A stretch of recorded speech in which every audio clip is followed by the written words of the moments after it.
Nathan Choaon memberikan kesan tersendiri di Piala Asia U23 edisi kali ini.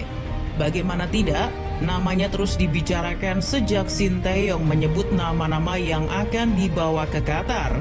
Bukan karena jadi yang pertama disebut, melainkan Nathan jadi nama yang diragukan tampil.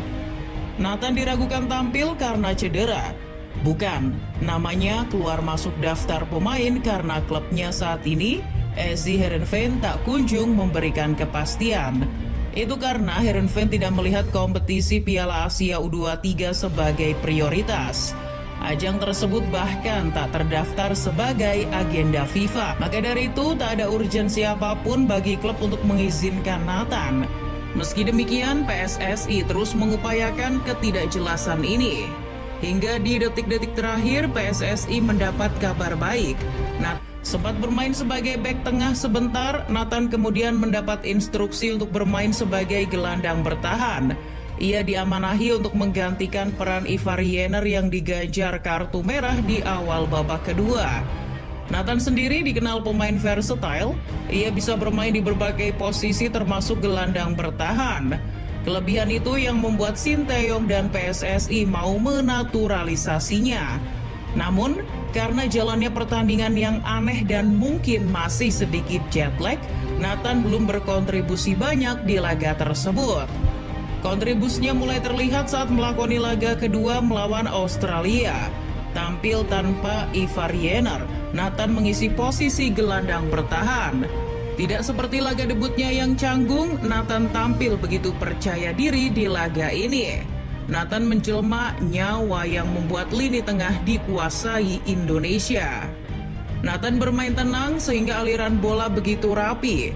Mobilitas dan kemampuan kontrol bolanya juga sangat membantu Indonesia untuk menjaga penguasaan bola.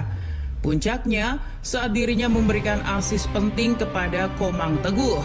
Bola sepakan half volley-nya menyasar kepala Komang Teguh sehingga berbuah satu-satunya gol di laga tersebut.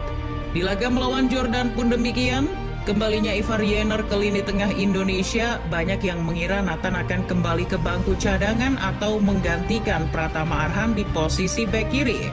Namun prediksi itu agak meleset, Nathan tetap bermain, tapi bukan sebagai bek kiri. Nathan justru diduetkan dengan Jenner di tengah. Duet keduanya begitu serasi, aliran bola timnas Indonesia terus terjaga dan lini tengah jadi semakin dinamis. Skuad Garuda Muda pun bisa menguasai jalannya pertandingan. Baik Nathan dan Ivar, mereka melakukan transisi yang begitu baik. Jika Ivar membantu serangan, maka Nathan yang lebih berkonsentrasi untuk bertahan. Jordan pun kesulitan menembus pertahanan timnas Indonesia melalui sektor tengah. Solidnya Nathan di lini tengah Indonesia U23 pun akhirnya jadi salah satu faktor kemenangan 4-1 Indonesia atas Jordan. Kemenangan itu sekaligus mengamankan satu tiket ke perempat final sebagai runner-up grup A.